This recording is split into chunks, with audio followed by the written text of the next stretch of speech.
हरे कृष्णा, सुप्रभात। तो जो टॉपिक है सुबह सुबह की उनकी दिल की बातें। 5 अगस्त शनिवार के लिए है ये रीडिंग। हमने लिए है 3 ऑब्जेक्ट। शुरुआत करते हैं फॉर्चून कुकीज से। ठीक है, 2 कुकीज निकालते हैं, देखते हैं हमें क्या रीडिंग मिलती है एंड ये कुकीज हमें क्या बतलाती हैं। चलो 2 कार्ड्स तो आ चुके हैं। पहला जो कार्ड है वो है सेक्सुअलिटी। ठीक है, मैं यहाँ पे एक कार्ड रखता हूँ। I hope you could see that. Existing relationships could find a new passion and heightened sexual attraction. Opportunities for marriage and good family life are strong, but if single, beware of temptation. तो भाई इसका मतलब है कहीं ना कहीं पे कि जो भी एग्जिस्टिंग है, यानी कि जो आपका रिलेशनशिप अगर बहुत महीनों से चलते आ रहा है तो उसमें आपको एक नया एंगल दिखेगा, नया पैशन सामने आएगा। तो मे बी अगर आप काफी दिनों बाद अगर मिलने की कोशिश कर रहे हो या फिर कहीं पे बहस चल रही है तो आज जो है वो बहस थमने के चांसेस काफी ज्यादा है। बाकी आप अपना हॉरोस्कोप तो उसके लिए चेक कर ही सकते हो, लेकिन इसमें एक बात आती है कि अगर आप शादी के लिए रिश्ते ढूंढ रहे हैं तो उसके लिए भी बड़ी अपॉर्चुनिटी है, तो एक अच्छी बात है आपके लिए। तो अगर आप एज अ कपल हो बहुत ही बढ़िया बात, अगर आप सिंगल हो तो भी बहुत अच्छे चांसेस बन रहे हैं कि कोई ना कोई आपको ऐसा मिलेगा जिससे कि आप अपनी दिल की बातें शेयर कर सकते हैं या फिर करना चाहते हैं।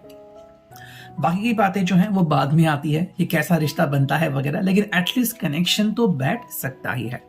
सेकंड जो कार्ड है वो है jealousy. Watch who you trust with your personal secrets and plans.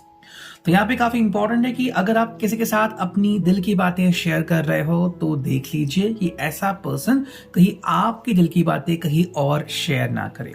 ठीक है, तो यहाँ पे मे बी कोई पर्सन आपसे जेलस हो सकता है और आपकी ही जो बातें हैं वो कहीं ना कहीं लीक कर सकता है। ये आपके लिए भी है, इस पर्सन के लिए भी है। ठीक है, तो इस पर्सन को भी आज जरा ध्यान देना होगा कि ऐसे किसी के साथ भी बातें शेयर ना करें, या फिर ये आपका एक्स हो सकता है जो कि शायद अगर आपसे जेलस हो तो आप सोच सकते हो। ठीक है, नेक्स्ट हम देखते हैं कि हमें यहाँ पे क्या कार्ड्स मिलते हैं from the Krishna consciousness Oracle.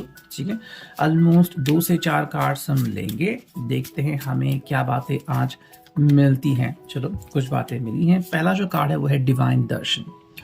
The divinity is working for you and your happiness in this long journey of your soul. तो यहाँ पे भगवान जो है आपको राह दिखा रहे हैं, इनको भी राह दिखा रहे हैं, तो बहुत ही बढ़िया बात है। तो आपको बस इसको फॉलो करना है। ठीक है, इसको फॉलो करते जाना है, मन में डाउट नहीं रखना है कि भाई अगर आप आस्तिक हो, नास्तिक हो, अगर आप यूनिवर्स को मानते हो, जो भी क्रिएट किया है ब्रह्मांड ने खुद क्रिएट किया है, तो ब्रह्मांड जो है वो आपको देख रहा है, आपके ऊपर अपनी छाया बरसा रहा है, तो आपको प्रोटेक्ट कर रहा है। ऐसे में आपको बस अपना काम करते जाना है। सेकंड जो कार्ड है वो है stay connected within. Connect with the divine in you, sit quietly, close your eyes and calm your mind. You will get answers to all your troubling questions. ठीक है, अब इसका मतलब क्या आता है कि भाई आप अपने अंदर का जो डिवाइन है, मतलब कि अपने अंदर की जो सैक्रेड भावना है उसको कनेक्ट करो। सेकेंडली शांत बैठो एक जगह पे, अपनी आंखें बंद कीजिए, मन को शांत करने की कोशिश कीजिए। आपके सवालों के जवाब आपको मिल ही जाएंगे। तो ये आप दोनों के लिए है।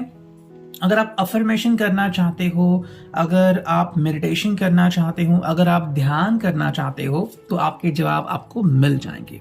Abundance, you will receive abundance. तो जो आपको चाहिए, जैसे कि बहुत सारा पैसा चाहिए, रुतबा चाहिए, वो आपको मिल सकता है। उसके लिए रेडी रहिए। ठीक है, कई लोग जो होते हैं रेडी नहीं रहते। आपने कई बार सुना होगा कि भाई अब पैसा तो आ गया लेकिन कहाँ इन्वेस्ट करें वो पता नहीं, गलत जगह पे इन्वेस्ट करना फिर बेनिफिशियल नहीं होता, तो इसीलिए ये कार्ड आ गया है। Presence of mind, think and act wisely. आज जो भी आप निर्णय लोगे इस पर्सन के लिए, आप दोनों के लिए, ठीक है, काफी इंपॉर्टेंट है कि सोच समझ के ले लीजिए। जैसे कि मान लो ट्रैफिक में फंस गए हैं, गलत रूट ले लिया, फाइन बैठ गया, या फिर कहीं पे मिलना तय हो गया एंड घर से निकले लेकिन वहां पे पहुंचने में दिक्कत होगी, तो ऐसा नहीं होना चाहिए। लॉ ऑफ कर्मा, पे फॉर योर डीड्स, ये इसके लिए भी इंपॉर्टेंट है। अगर आपको लग रहा है कि भाई आप सही कर रहे हैं, बहुत अच्छी बात है, लेकिन अगर आप गलत कर रहे हो तो आपको वो भी भुगतना पड़ेगा। जैसे कि मान लो आपके गाड़ी का टायर पंक्चर है तो आप उसको चला नहीं सकते। गाड़ी तो अच्छी लेकिन टायर नहीं सही, तो आपको नहीं चला सकते। वही बात है यहाँ पे, अगर आपके कर्म आपको खुशियां भी देते हैं, सजा भी देते हैं। नेक्स्ट कार्ड है be humble, anger is not fruitful, leave your anger and frustration is behind and make a fresh beginning. तो ये इनके लिए है और आपके लिए भी है कि बी हम्बल, यानी कि भी हम्बल बनिए, अपने दिल में कोई चीज़ नहीं रखिए। अगर आपको गुस्सा आ रहा है तो गुस्सा कुछ देर के लिए छोड़ दीजिए, या फिर बहुत ज़्यादा गुस्सा है तो कहीं पे जस्ट अपना जो गुस्सा है वो या तो किसी के साथ शेयर कीजिए कि भाई मुझे गुस्सा आ रहा है, या फिर अगर आपको किसी से कोई बात शेयर करनी है या फिर चलना है, चलने के बाद भी काफ़ी लोगों को लगता है कि मेरा गुस्सा जो है वो शांत हो गया। तो ऐसे करने से क्या होगा ना कि मन आपका शांत होगा, और मन शांत करना काफ़ी इंपॉर्टेंट है इस वक्त में। आप देखते हैं फाइनली ये जो टैरो है, हमें टैरो से क्या रीडिंग मिलती है। चलो करते हैं कार्ड्स की शफलिंग।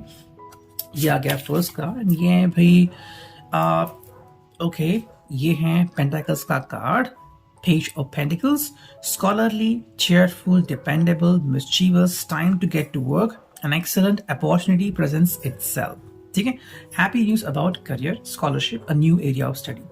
अगर हम इसकी बात करते हैं तो काफी बढ़िया दिन है इस पर्सन के लिए, एंड काफी सारी चुनौतियों का सामना इनको करना पड़ सकता है, एंड काफी सारी चीज इनके कंट्रोल में भी है। तो अगर ये कहीं पे अप्लाई करना चाहते हैं, अपनी दिल की बातें शेयर करना चाहते हैं, या फिर एक खुशियों भरा दिन स्पेंड करना चाहते हैं कि बस आज मुझे खुशियां ही चाहिए, तो ये बिल्कुल सही है उनके लिए। सेकेंड कार्ड है द मैजिशियन, मैजिक आपकी जिंदगी में है, आपको कहीं पे ढूंढने की जरूरत नहीं है, बस इंपॉर्टेंट है कि उसको मैनिफेस्ट करना है ना। कि भाई जैसे कि मेरे पास पैसा है तो आपको बोलना है कि मेरे पास बहुत पैसा है, तो आपके पास अपने आप और पैसे आने लगेंगे, वो चीज यहाँ पे इंपॉर्टेंट है। नेक्स्ट कार्ड आ गया है वो है ईगो।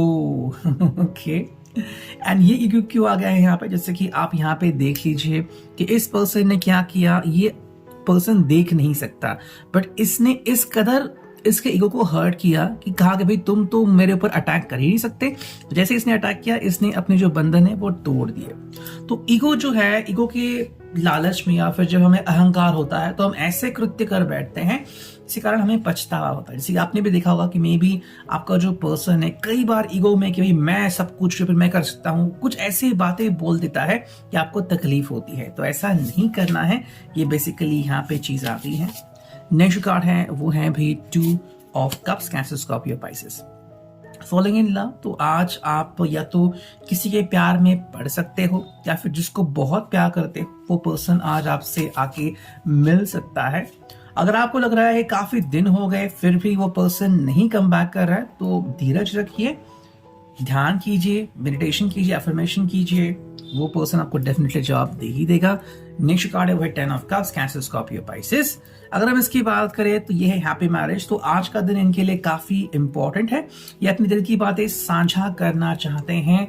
यहाँ तक कि अगर किसी की डिवोर्स की भी बात चल रही है तो भी अगर आप दोनों एक दिन के लिए सही अगर मिलते हो एंड अपनी दिल की बातें शेयर करते हो, तो अगर ये मुमकिन है कि जो भी आप दोनों के बीच एलिगेशंस हैं या जो भी टकराव है वो अगर आप सुलझाते हो तो डेफिनेटली वापस से आप एक प्यारा सा कपल बन सकते हो। ये था आज का reading, I hope it will resonate.